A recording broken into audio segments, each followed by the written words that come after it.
Big news for COVID EIDL borrowers. For at least 1 million of you, there's some relief. This is news perhaps you've been waiting for months and is a major step in the right direction. Following this article a few days ago, a major piece in the Wall Street Journal from Ruth Simon, where she shared for the first time that the SBA had referred 860,000 delinquent COVID EIDL loans to the Treasury, tacking on billions of dollars in fees for EIDL borrowers who already couldn't pay their monthly payments or even their reduced payments. This article outlines that journey to the Treasury, why it's such a major problem, but gave it two pieces of good news. And I've got an audio recording to play that verifies some of this news. The first piece of good news is that if you are 180 days past due in your COVID EIDL loan payments, the Treasury won't refer you to cross-servicing, a process in which your loan is assigned to a collection agency and all of the negative consequences that come with that. Under the new plan, the SBA will conduct early-stage collection activities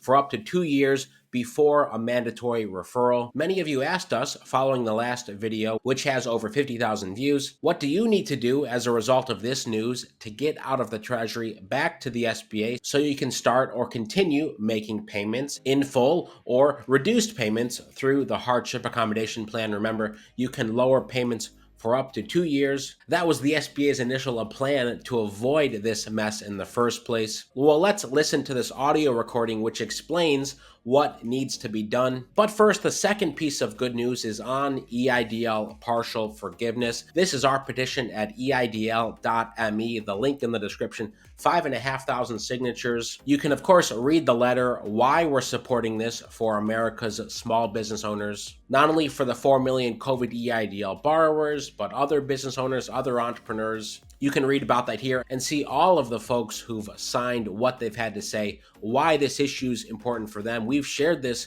with lawmakers, but you can always pile on to your support. It will go a long way, and here is why. In this article as well, Diana Seaborn, a former SBA official, in fact, the previous director of SBA's Office of Financial Assistance, said, and I quote, "A good collection would be, give me the principal back, and we'll consider reducing or waiving the fees." Somebody needs to come up with a plan C. What she means there is what we've suggested as a good path forward that would be equitable. You may be making payments on time and not have this issue, but what if the SBA or Congress said, you know what, that $50,000 in payments you already made? Well, we know all of that went to interest payments. What if we said all of those payments are going to go towards your principal instead? For some of you, that could mean paying off your EIDL loan entirely. That's what Diana Seaborn is saying here. Consider reducing or waiving the fees. We think waiving would be a great path forward. Or, of course, full forgiveness,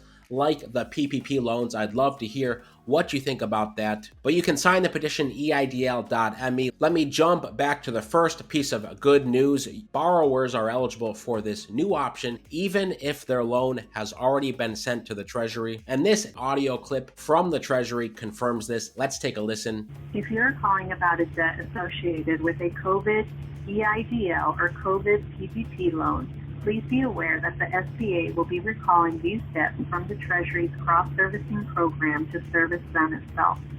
Please be aware that the recall process for these accounts can take a few weeks. If you'd like to speak to an agent to verify if your loan is now being serviced by the SBA, please remain on the line.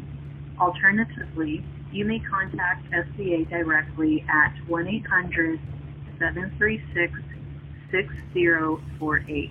There is your answer if you are one of the nearly 1 million borrowers who's at the Treasury. According to this, the SBA is recalling all of those loans. And again, for all of you who've been pushing for this, I want to say a shout out to everyone who's been working hard to improve these policies. The millions of folks watching our videos, thanks for following us along your entire EIDL journey, and for many of you, your entire business journey. Thanks to the Wall Street Journal for doing the long research here. This was a piece over a month or two in the making, forcing the SBA and the Treasury and other actors involved in this to come together to come up with a rational, right solution. That's a great step forward. I'd love to know what you think about this. And of course, for business owners and entrepreneurs, grants and free money exist. There are millions of dollars in grants available right now. Amazon grants, Verizon grants, Skip grants. We have two $10,000 grants available right now. Go to helloskip.com or download the Skip app. We even give out $1,000 instant grants on our YouTube channel on a near weekly basis. Be sure you're subscribed. And most importantly, stay well, stay healthy, and I'll see you in the next video.